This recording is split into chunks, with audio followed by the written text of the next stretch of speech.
Hola, ¿qué tal amigos? Muy buenos días, les saludo a su servidor y amigo Alex Amaya. Estamos en espera de que se conecte mi querido Gama, va en un trayecto, Gamaliel Molina. Hoy un tema muy interesante, sobre todo por el contexto de lo que estamos viviendo hoy en día en nuestro país y que no logramos dimensionar el alcance, la historia, el contexto de lo que está pasando en nuestro México. El tema fuerte es México lindo y qué herido. Sí. Lamentablemente el asunto del uso de sustancias, del tráfico de sustancias prohibidas, se ha consolidado durante más de un siglo. Esto empezó en el siglo XIX. Si estamos pensando que este tema viene de los 80 para acá, no. Esto empezó a gestarse de una manera exponencial.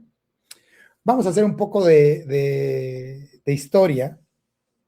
De entrada, nuestros ancestros, vamos a hablar de América, eran sustancias psicoactivas. Estamos hablando de tiempos prehistóricos. Evidentemente no era con fines recreativos, sino era utilizada estas sustancias psicoactivas para rituales, para medicina, en rituales religiosos. Es más, era una forma de socializar. Había plantas, hongos, bueno, más adelante vamos a hablar de ellos. Evidentemente, descubrieron en América que estas sustancias alteraban los sentidos, alteraban la conciencia. Entonces, había esa creencia que podían conectar con seres espirituales, ¿no? Y en muchos de los casos, curar enfermedades. Incluso sería para prepararse para la guerra. Hablamos de hongos alucinógenos. Hemos hablado hablar del peyote, del tabaco. Bueno, ya ellos fueron quienes crearon esta hoja y la fumaban. Hemos hablado, hablar también del toloache, que sí existe, que tiene propiedades psicoactivas. Esto fue en Mesoamérica. Si hablamos de Sudamérica, bueno, y también ya llegó a México y se ha popularizado mucho la famosa ayahuasca. Hay otro que se llama el cactus de San Pedro. Y también en lo que es Sudamérica, la hoja de coca. Esto es Sudamérica, ya hablamos de Mesoamérica, pero en el Mediterráneo y en Asia se dio lo que es el opio, el cannabis. Bueno, para que ustedes se den una idea, la hoja de coca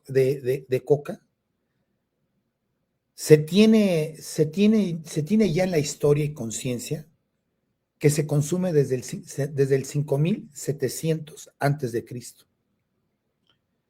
El opio, que viene de Asia y del Mediterráneo, fue utilizada para rituales, para dolores. Y fíjense que hablando del cannabis, el cannabis se tiene un dato histórico que era consumida en los años de 8100 antes de Cristo. Bueno, ya sabrán, o sea, los orígenes de estas sustancias son demasiado antiguas. Bueno, vamos a hablar cómo empieza a introducirse en México, ¿no? Se le atribuye a los chinos, que eran inmigrantes chinos a finales del siglo XIX. Estamos hablando de México y principios del siglo XX. Ellos ingresaron por Mazatlán. Ojo, Esto es con respecto a México, porque también hay chinos que ingresaron por Estados Unidos. Más adelante vamos a hablar de ellos. Y empezaron los cultivos de opio en Sinaloa. Quería que estuviera mi querido Gama, pero voy a empezar por respeto a nuestra audiencia. Ya un periódico, el periódico Demócrata Sinaloense, en el 10 de julio de 1922, ya hablaba de las dormileras de opio. Ahí, imagínense, ahí en el puerto, gente que consumía opio, pues ya en la dormidera, ¿no? En 1926 ya abordaba el tema de fumar opio de una manera exponencial. Después se comenzó a mandar a Estados Unidos la droga, el opio. Vamos a recordar que hubo una ley seca en Estados Unidos contra todo lo que fueran estupefacientes, sobre todo el alcohol, que se denominó esa ley seca, que prohibía, que prohibía la importación, la producción, la importación y el transporte de alcohol. Esta prohibición fue entre 1920 y 1937, es decir, duró 17 años esta prohibición hasta que legalizaron el alcohol. Pero esta prohibición, y bien lo sabemos, aquí entra en juego el famoso Al Capone, ¿no? Fomentó lo que se denomina el crimen organizado, que fue el que controló el mercado negro, Al Capone. Se crearon bares clandestinos. Bueno, se convirtió en un problema de salud pública el alcohol, sobre todo porque desde entonces vendían alcohol adulterado. Pero vamos haciendo historia en el papel que jugaron los chinos. Insisto, no sé por qué tenemos esa mala costumbre de echarle a los chinos la culpa de todo. No, nuestro respeto para esa cultura, nuestro respeto para todo ciudadano chino, pero pues la historia como se cuenta y la historia pues como es. Fueron los chinos a mediados del siglo XIX que empezaron con el comercio, fíjense bien, con un comercio legal de sustancias médicas, así se llamaban, sustancias médicas para Estados Unidos. Recordemos que estaba la guerra civil. Ya después no solamente la agarraron para usos médicos, sino la agarraron para asuntos recreativos, y esto generó muchísimas adicciones. Vino un problema sanitario porque se empezó a dar una red de tráfico ilegal. Los chinos, para que ustedes se den una idea, llegaron a California por el año del 1800 para trabajar en el ferrocarril.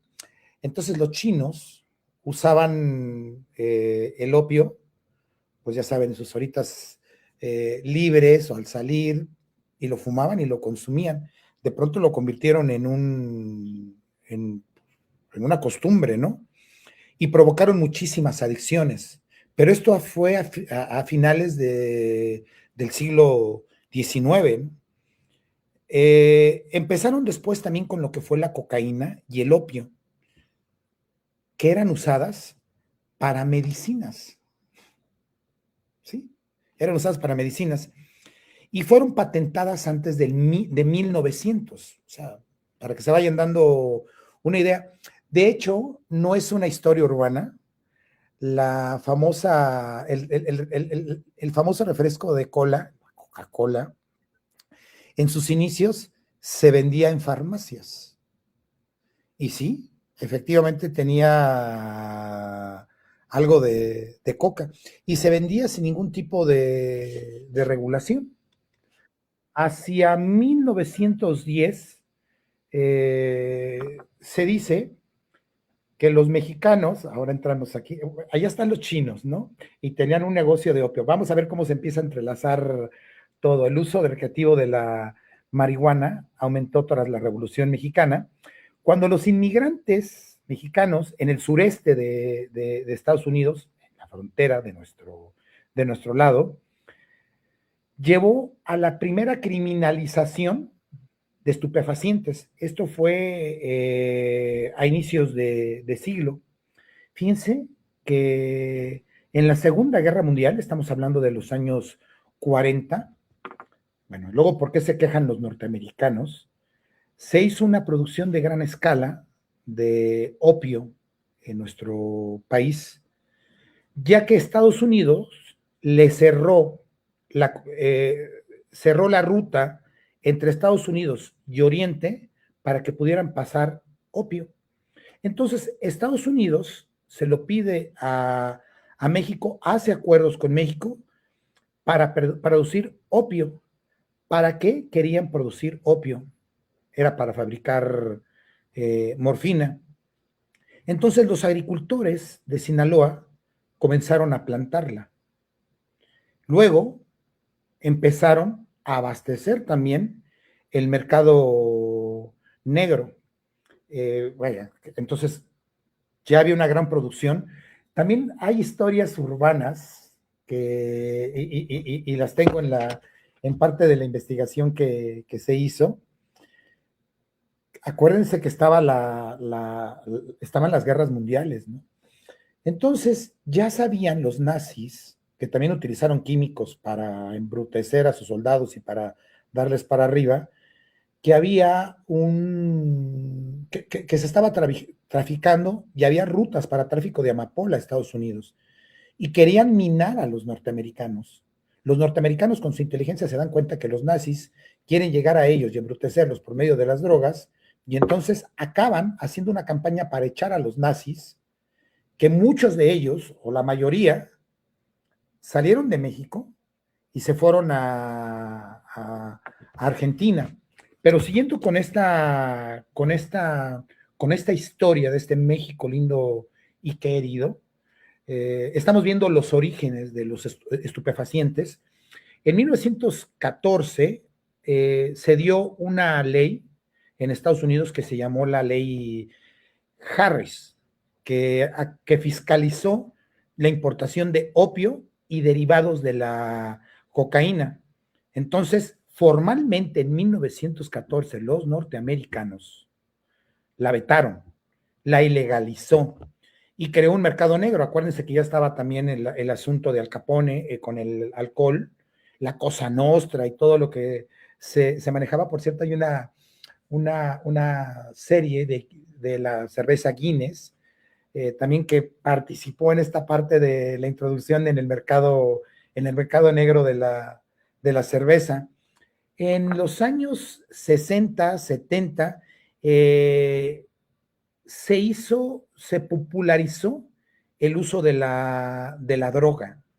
De hecho, Richard Nixon, en el año de 1971, le declara declara una guerra, o la primera guerra contra las drogas. Se incautó muchísimo. Entonces, pero ¿por qué hasta esa fecha y qué se les fue de las manos para que Richard Nixon haya hecho esto? Yo voy a contar mis teorías, y no es que sean mías, con lo que he leído, con lo que he visto, quiero compartir con ustedes el origen real del problema. Bueno, no es sino hasta 1960, estamos haciendo la historia de lo que sucedió, es que Pablo Escobar Gaviria, junto con su primo César Gaviria, primero se volvieron contrabandistas de todo, robaban, etcétera, etcétera. Pero aquí viene algo muy, muy interesante. Después entraron al mercado de las drogas y vieron que era muy rentable. Hicieron lo que se llama el cartel de Medellín, allá en Colombia, y empezaron a contrabandear marihuana y cocaína. Bueno, no tardaron mucho en constituir un imperio en la Unión Americana. Entonces, si tenían que mandar droga de Colombia a Estados Unidos necesitaban una ruta. Esa ruta, por supuesto, ¿quién creen que fue? Pues fueron los mexicanos, fuimos los mexicanos. O sea, empezaron a hacer alianzas estratégicas con los mexicanos. En un inicio, en los 60s, 70s, se convirtieron en transportistas aquí en México para llevar la droga a los Estados Unidos. Bueno, ya después vamos a contar cómo es que se toma el control, no solamente de la ruta, sino del negocio entero. Y aquí es donde por primera vez ahora viene la alianza. Ya acuérdense que ya hay una prohibición. Richard Nixon ya les ha declarado la guerra a las drogas, ¿no? Ya hay grandes incautaciones. Ya les vengo contando que en 1940 se hizo una gran producción de opios, de opio que iba de México a Estados Unidos. Entonces aquí entra en escena Miguel Ángel Félix Gallardo, ¿no? Jefe, al cual denominaron el jefe de jefes, que finalmente, y ahorita vamos a ver por qué, se llamó el Cartel de Guadalajara si ellos estaban en el norte del país. Miguel Ángel Félix Gallardo hace una alianza con Pablo Escobar para transportar esa droga de Colombia, del cartel de Medellín, hacia los Estados Unidos.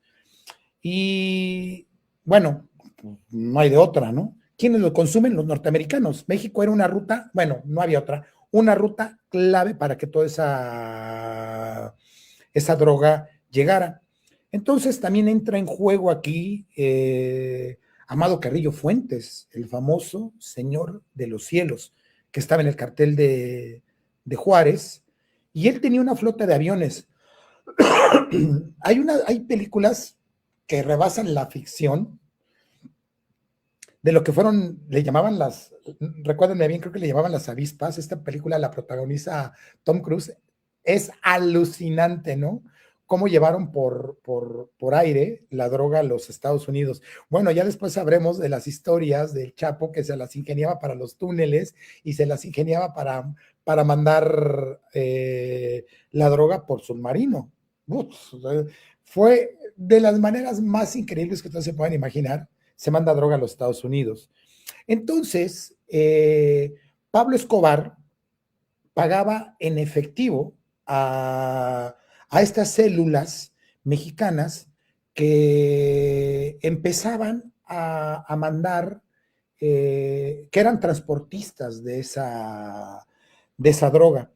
Pero luego, ante las incautaciones, los peligros, todo el costo que esto tenía, se negoció de manera diferente.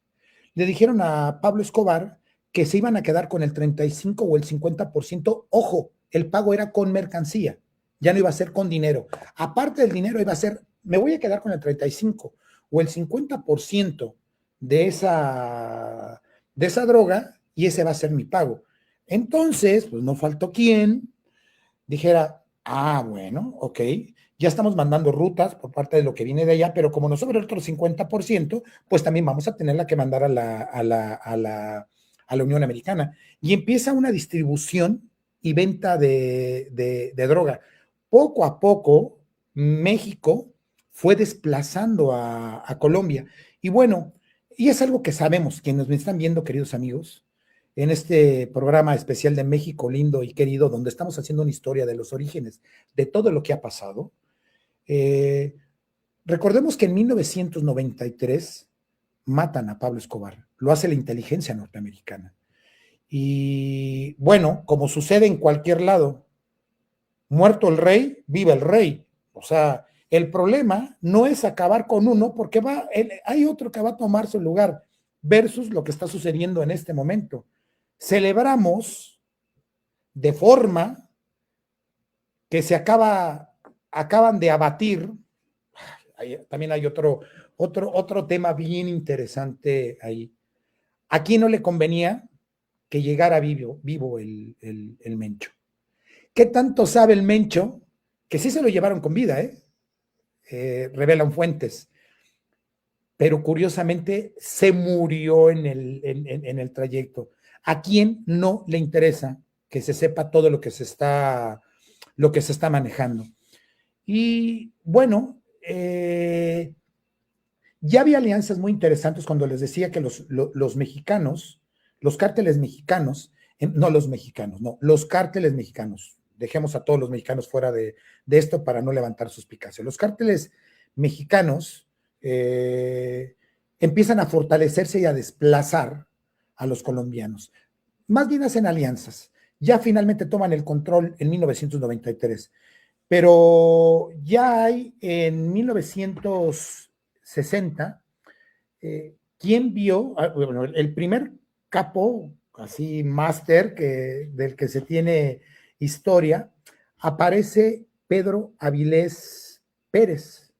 Esto en el estado de Sinaloa. Recordémonos que está el Triángulo Dorado, Durango, Sinaloa y Chihuahua, ¿no? Que están ahí muy cerquitos. Él empezó mandando heroína a California y Arizona, pero ahora sí que, vaya forma de tener visión, tuvo visión y dijo, hombre, ¿y por qué no comenzamos a pasar marihuana, cannabis, la marihuana? Y empezó con la gran producción y el gran envío a gran escala allá a los Estados Unidos. Insisto, para que haya una producción necesita haber un destino y un consumidor. Los consumidores, sin duda, los norteamericanos. Y entonces, en esta guerra que declara Nixon, de ahí se siguen. Tendrían que ver el panorama completo de lo que acabo de mencionar para que vayamos armando las piezas del rompecabezas. En 1980 se crea, bueno, ya una dependencia de inteligencia de los Estados Unidos que todos conocemos como la DEA. Empiezan a hacer investigaciones acerca de lo que está sucediendo con el cártel de Sinaloa. Y empiezan y descubren que el cártel de Sinaloa, por medio y ayudado por norteamericanos, se los llevan del norte del país y ahora a Guadalajara, a Jalisco, pues. Se los llevan a Jalisco. Entonces, ahí hace mucho sentido por qué de pronto Jalisco se convierte en el epicentro de esta gran industria de la droga. De hecho, y no se trata de hacer apología del crimen, la serie Narcos cuenta cómo Miguel Ángel Félix Gallardo fue el que corporativizó, porque no deja de ser, el negocio de la droga. Lo corporativizó, lo industrializó, lo puso en grandes ligas, ¿no? Entonces, el cartel del norte se va, bueno, se queda en el norte con un brazo, pero el epicentro se va a Jalisco, concretamente a Guadalajara. La DEA lo detecta, pero les dan casas, les dan protección, les dan bueno, les dan hasta inteligencia de parte de Estados Unidos. Hay una dependencia que lo hace, la FSD, que es quien les provee todo este tipo de detalles, pero les da sobre todo estrategia. Entonces viene una ofensiva para acabar con estos cárteles entre los años 76, en 1976, 1977, para acabar con los plantíos que hay, plantíos con los que no logran acabar. Pero aquí viene algo interesante. Se dan cuenta que la droga genera mucho dinero. No, ¿qué dinero? Es una máquina de hacer millones y millones y millones. Esos millones dan poder. El dinero da poder. Entonces, hay o existe, miren, no la recuerdo en este momento, se me acaba de ir de la memoria, pero hay dos series en Netflix, si me apuran, creo que es Netflix, donde un exagente de la DEA que está investigando, ojo, aquí vamos aquí entran en escena varios nombres. Entra en escena el nombre de González Camarena, un exagente de la DEA, bueno, no exagente, bueno, un agente de la DEA, que murió en tierras mexicanas. Entra un periodista que murió, uno de los más grandes periodistas que ha dado México, que es Manuel Buendía. Y este agente de la DEA, que cuenta una historia que hace sentido. Y también aparece en la serie de Narcos. Insisto, no es una invitación a que vean apología de la violencia, pero empieza a hacer match todo lo que empieza a suceder. Recordemos que ya durante la Guerra Fría, los rusos, pues que también querían hacerse de ideologías en toda América Latina, y los norteamericanos estaban haciendo su parte porque esto no sucediera. Entonces vinieron la guerra de los contras, ¿no? Estaban financiando la guerra de los contras. Se hizo una guerra brutal en América Latina. Entonces, cuando está investigando González Camarena, qué está sucediendo con la droga, se da cuenta que Caro Quintero, que en una de las mayores plantaciones de marihuana en el país, es ahí donde están saliendo los aviones. ¿A dónde creen? A Latinoamérica. ¿Y qué creen que llevan además de droga? ¿Sí? Llevan dinero y llevan armas por parte de los norteamericanos, porque está involucrada la CIA también aquí, para llevar, para sostener y financiar una guerra revolucionaria también muy por abajo de los norteamericanos en América Latina. Es decir, los mismos norteamericanos estaban detrás de todo esto. No solamente la consumían, sino a través de ellos es que era posible mandar financiamiento y mandar armas a todas estas para la guerra de los contras. Uf. Se da cuenta González Camarena, ¿y qué creen? Bueno, ya hay reuniones donde aparecen nombres de funcionarios mexicanos que están en activos. Fuerte el asunto, ¿eh? Que dan luz verde para matar a González Camarena. Entonces, pero se gesta con su propia gente, se gesta con los cárteles y se gesta con políticos mexicanos. Y aquí entra en juego, que les había hablado, Manuel Buendía, un periodista, bueno, para mí el más grande periodista que ha dado nuestro país. Es una persona a la que siempre he admirado, a la que he leído. Manuel Buendía tenía pláticas y tenía fuentes que él estaba a punto de revelar lo que Camarena había descubierto. Y curiosamente, también lo callan a González Camarena, lo asesinan. Les recomiendo, voy a dejar por aquí en uno de los comentarios al finalizar el programa la cantidad de series que ustedes pueden ver y documentales, porque todo esto está en documentales. Me voy a dar a la tarea de leer algunos comentarios que están llegando. Muchísimas gracias, me mandan saludos, éxito. También entra Verónica Andrade Soto, gracias, saludos. Vivimos en un estado de crisis. Se necesita harta cultura de paz. Híjole.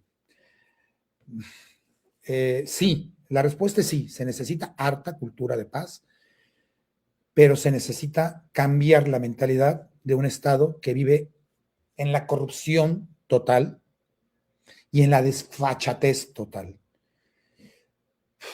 Hay elementos para pensar que estamos en un narcoestado.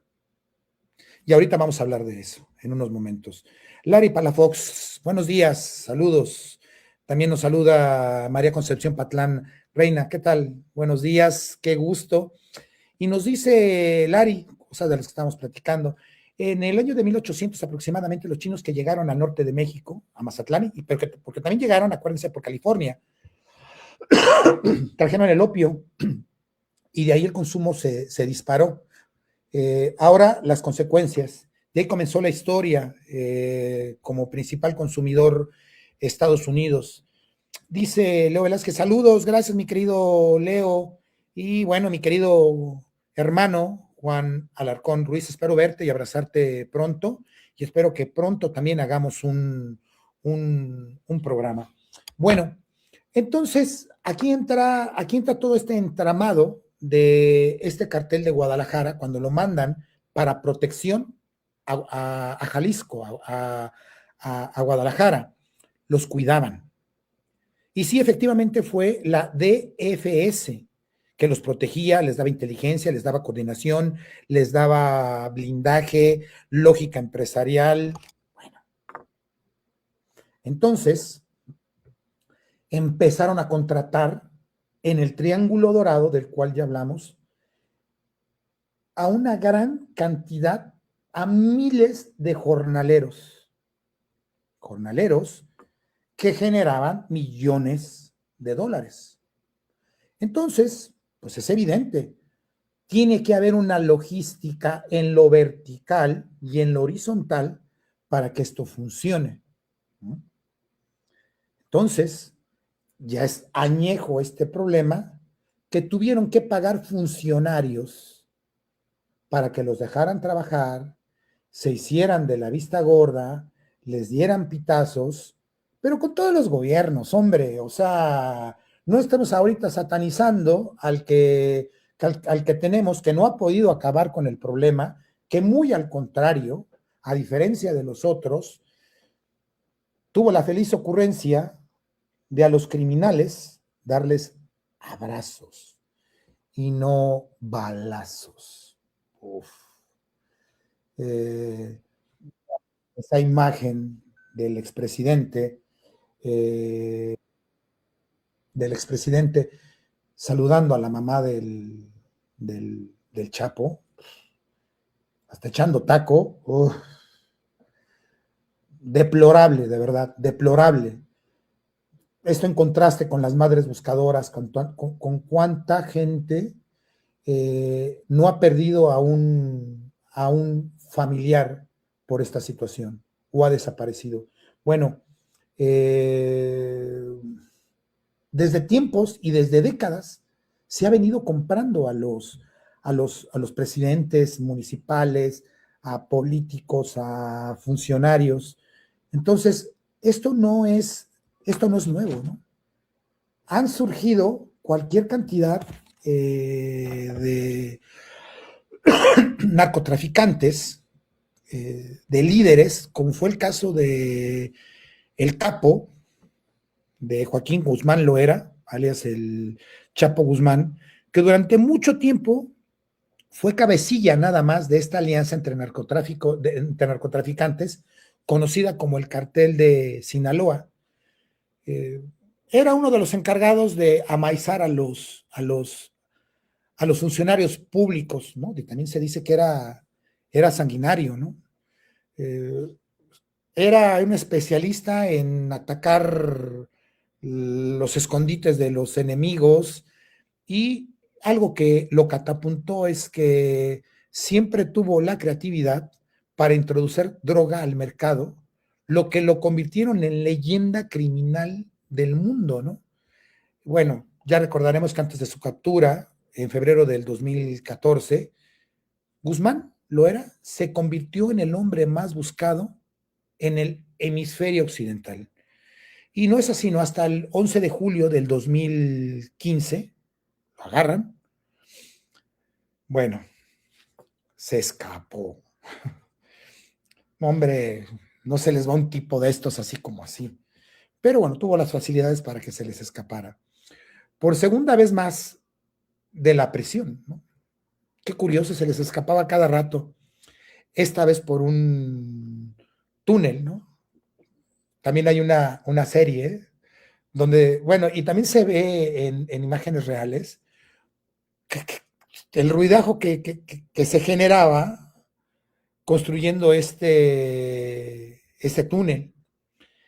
Y empieza otra nueva búsqueda, ¿no? Ya en el 8 de enero del 2016, el presidente mexicano Enrique Peña Nieto anuncia que ha sido capturado de nuevo. ¿Y qué creen? No fue sino hasta el 2017 que las autoridades mexicanas anunciaron la extradición de este capo a la Unión Americana. El reinado del Chapo Guzmán llegó a su fin, vuelvo a lo mismo, el 12 de febrero del 2019, cuando un jurado lo declara culpable. Pero vuelvo a lo mismo, muerto el rey, viva el rey. ¿Qué está pasando? Bueno, pues ahora resulta que el Mencho, donde decían las madres buscadoras, se cansaron hasta el hartazgo de decir dónde se encontraba, dónde estaba. Y curiosamente, bueno, porque muere uno, capturan a uno, pero ¿qué creen? Vienen los otros. ¿Y qué creen? Ya se diversificó los cárteles, ya se dividieron el territorio. ¿Y qué creen? Siempre tiene que haber un funcionario élite, vamos, de muy alto nivel, que ponga orden en el desorden, que es a lo que le atribuyen a Genaro García Luna y todo su grupo de inteligencia que les daba el pitazo antes de que llegaran las autoridades para agarrarlos. Dicen, ¿cómo es que nunca podemos agarrar al Chapo? ¿O cómo es posible que estén a salto de mata pero que nunca los agarren? Muy sencillo, muy sencillo. Han contado con autoridades de alto nivel para que esto pueda darse. Ahora, si me apuran, creo que ofrecían 15 millones de dólares por información o por la captura del Mencho.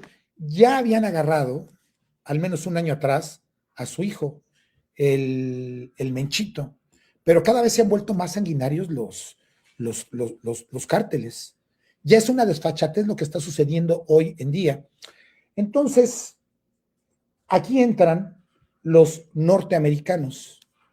Hoy se sabe que si bien estuvieron de por medio autoridades mexicanas a través del ejército, que también tuvo bajas en esta captura del Mencho, hoy se sabe que fue la inteligencia norteamericana quien llevó a ubicar al Mencho.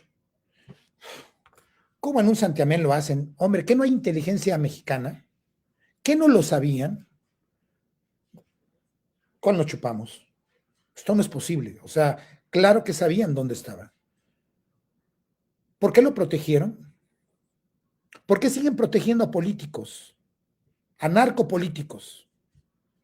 ¿Qué se negoció por la captura del Mencho? Quizás están evitando la captura incluso de gobernadores, ni mencionarlos. Nefastos, nefastos, nefastos. México está convertido en un camposanto. El problema para solucionarlo no es de forma, lo agarraron, no, es de fondo. Mientras no se acabe con esto de raíz, se va a seguir sembrando muerte, se va a seguir sembrando terror. Vaya escenas de México en estos días.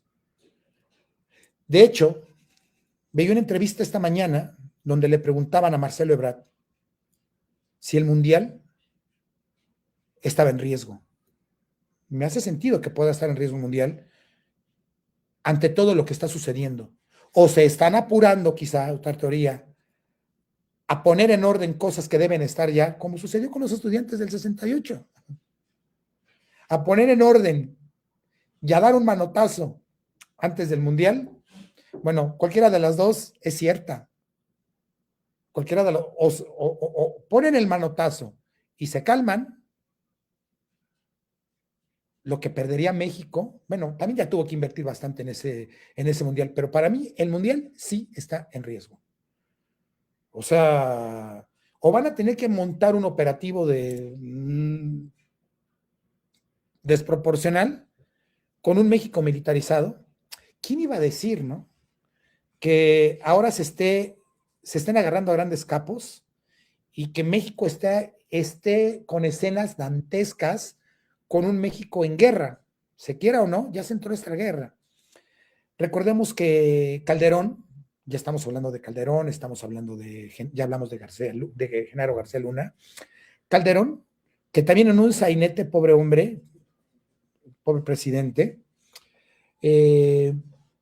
toma posesión como presidente en un sainete, de verdad, entre silbidos, gente que estaba aglutinada para no dejarlo tomar posesión. Bueno, esto le dio la vuelta al mundo, porque este presidente, al cual se consideraban ilegítimo o producto del fraude, pensó, ¿cómo me puedo legitimar? Ya habíamos tenido presidentes que habían agarrado a la quina, incluso Cedillo con Raúl Salinas de Gortari, vamos, todos a legitimarse. Pero resulta que Felipe Calderón Hinojosa, presidente de México, expresidente de México, toma una decisión, y esta decisión fue la de declararle la guerra al narco. Hay un libro de Manuel Espino donde él le dice, por favor, no le declares la guerra al narcotráfico. O sea, es una mala manera de legitimarte. Y resulta que lo hace. De hecho, se gana el mote de Capitán Borolas, ¿no? Cuando sale con su traje caqui, su gorrita, y bueno, le quedaba grande, ¿no? Hay una anécdota que quiero contar de una charla que se da tras bambalinas, no voy a revelar el nombre, evidentemente, donde platica con Calderón y le dice, Calderón está preocupado, se dice que va en un yate de la Armada, atrás la Armada, va pensativo, es de noche, si me apuran creo que se está fumando un puro, y piensa en voz alta que en esta guerra del narcotráfico apenas se da cuenta que hay mucha gente dentro del mismo gobierno que está volteando bandera.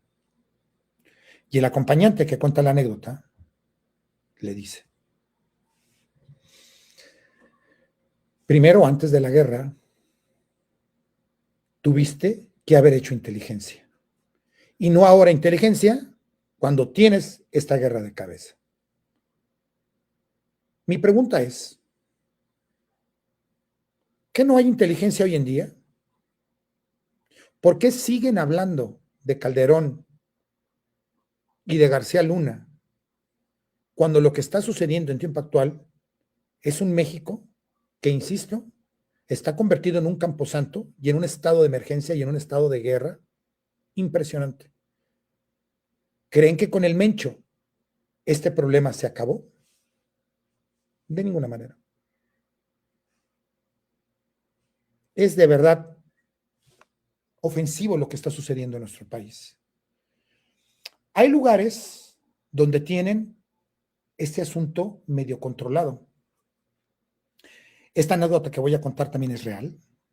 Bueno, me ha tocado pasar al menos en una ocasión, un par de ocasiones. En una ocasión quedé en medio de un zafarrancho de narcos. ¿Qué significa esto?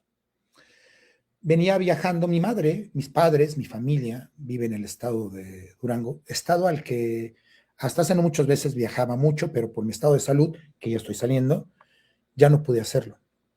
Pero en una en una de esas regresadas de Durango, paso, ya era noche, estaba entre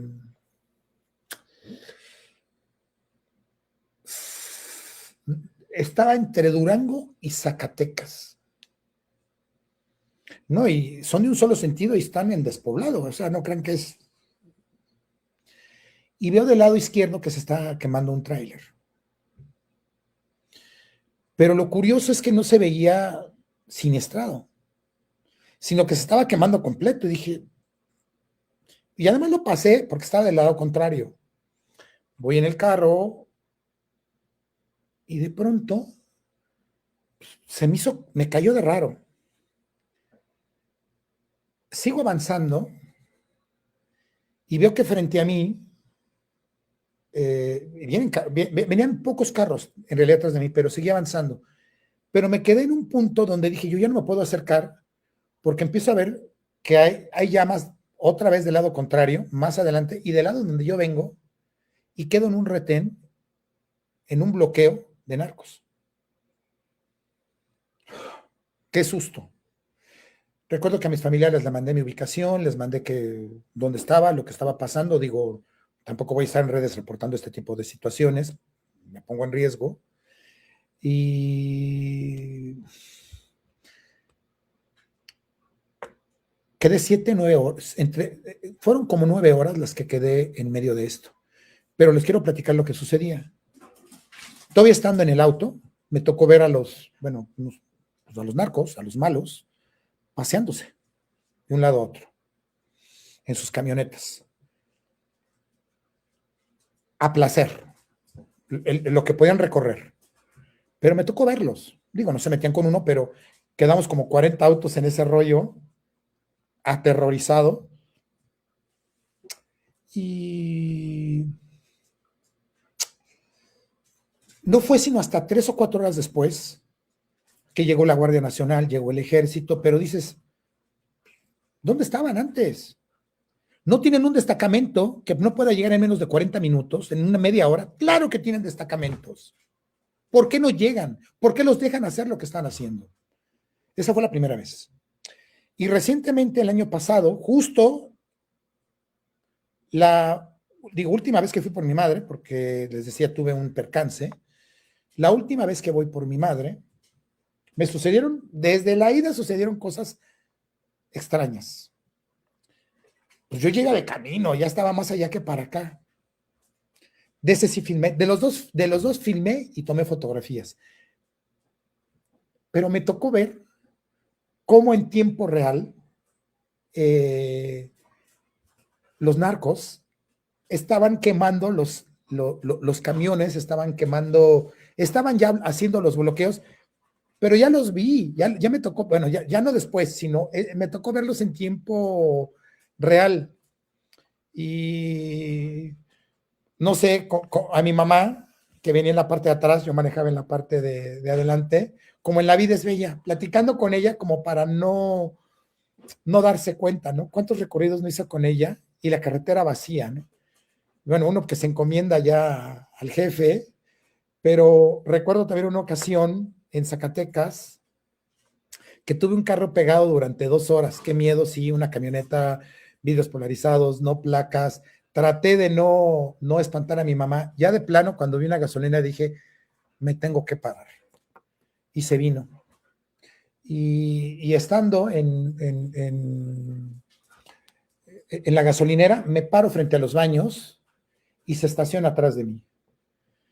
No se baja. Pero yo ya no podía dar reversa para poderme salir. No les quiero contar lo que me pasaba por la cabeza. Rezaba, le abro la parte de atrás a mi mamá, le digo, mamá, bájate. Y cuando ven bajar a una mujer de 80 años, echan reversa y se van. Digo, sabían perfectamente que no pasaba nada. Lo que está sucediendo a la entrada del estado de Durango, bueno, quiero platicar porque son cosas que he vivido. Esto me pasa casi el 90% de las veces, pero en una, ya después ya reaccioné y dije, estoy haciendo una tontería. Me para el policía del retén, saca una cámara y me toma una foto. Le digo, espérame, o sea, ¿por qué me tomas una foto? Son órdenes. ¿Órdenes de quién? ¿De cuándo con un retén me tomas fotos? Abre las puertas, abre las 4 puertas del auto porque tengo que tomar una foto por la parte de atrás y voy a tomar una por la parte de adelante.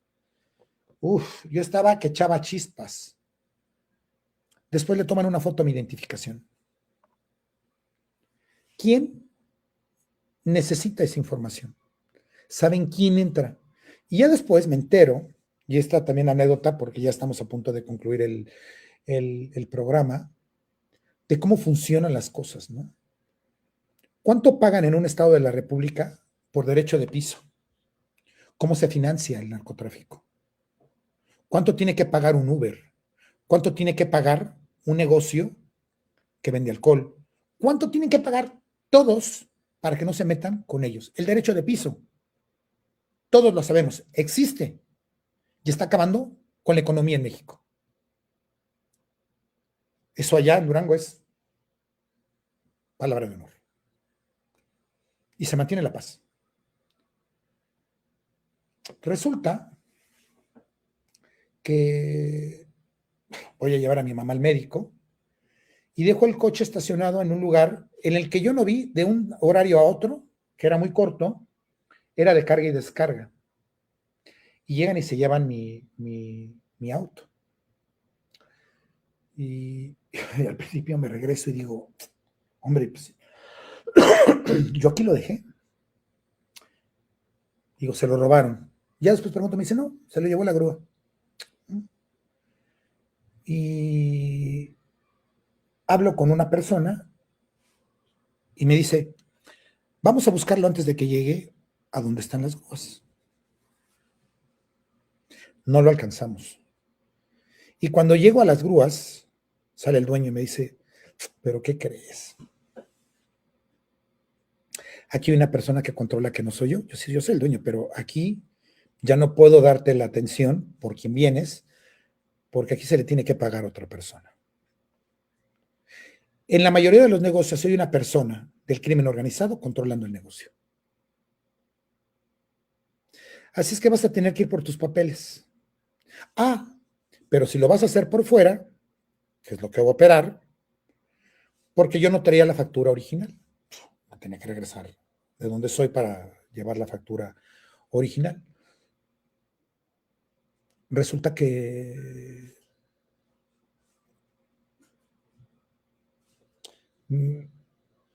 con quien íbamos a tratar no era con el jefe de la policía, sino que dentro de las oficinas hay otro máster, que es el que te da los documentos. Su secreto a voces. Eso me tocó verlo, nadie me lo cuenta.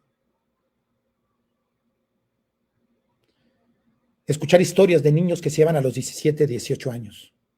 A fuerza, a la fuerza.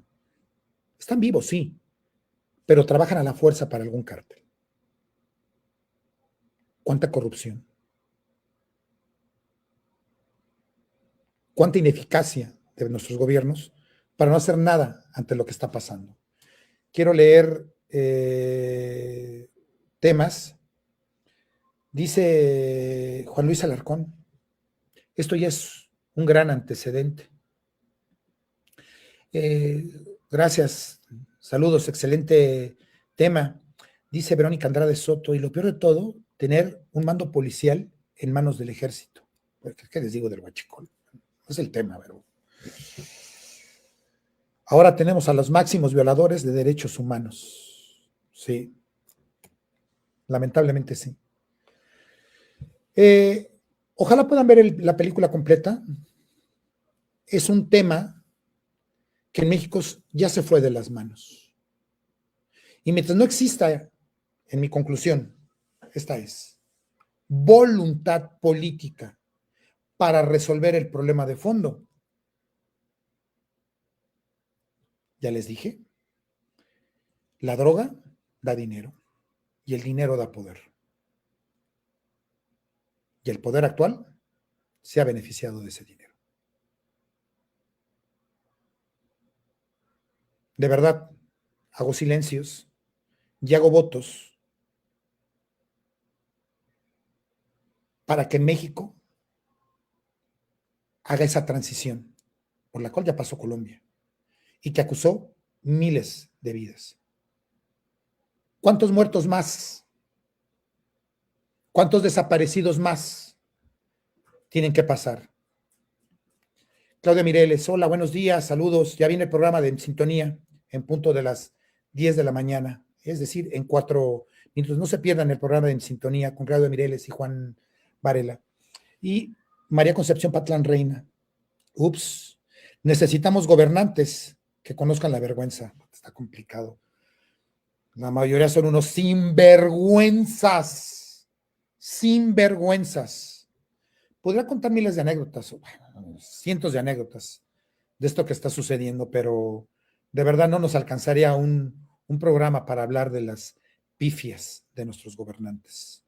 Una oración por México, de verdad, por este México lindo y querido. Es la primera vez que hago un programa solo, pero de verdad me había preparado lo suficiente como para haber dejado esta hora de programa. Le mandamos un saludo a Gamaliel Molina, por alguna razón no pudo estar, pero hubiera sido muy interesante escuchar su punto de vista. Vamos a ver qué sucede en los próximos días con el curso que están tomando las cosas, por todo lo que se está moviendo y lo que se va a mover, porque cada vez que viene algo así, hay un reacomodo. Y en estos reacomodos, dejan una estela de muertos impresionante. Los muertos nos los quedamos nosotros. La droga se va para Estados Unidos. Y otra cosa, y el dinero se queda en manos de políticos corruptos. Hoy en día las extorsiones, cobro de piso, nos está tristemente regalando un México en el que sí urge hacer algo.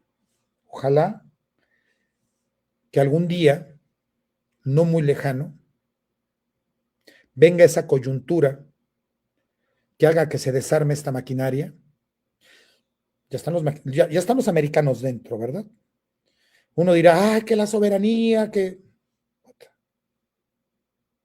No sé qué se esté negociando detrás, que ha habido una gran presión para que los dejen entrar. Hay imágenes ya cada vez más numerosas de personal militar americano y de tecnología americana rondando a los cárteles. Cuidado, políticos, gobernadores, presidentes, funcionarios, ministros, ya están cerca. Muchísimas gracias, amigos. Esto fue un programa de fusiones en esto que se denominó México lindo y herido. Gracias por haber seguido este programa especial. Mi nombre es Alex Amaya y para mí fue un placer estar con todos y cada uno de ustedes. Nos vemos el día de mañana. Adiós.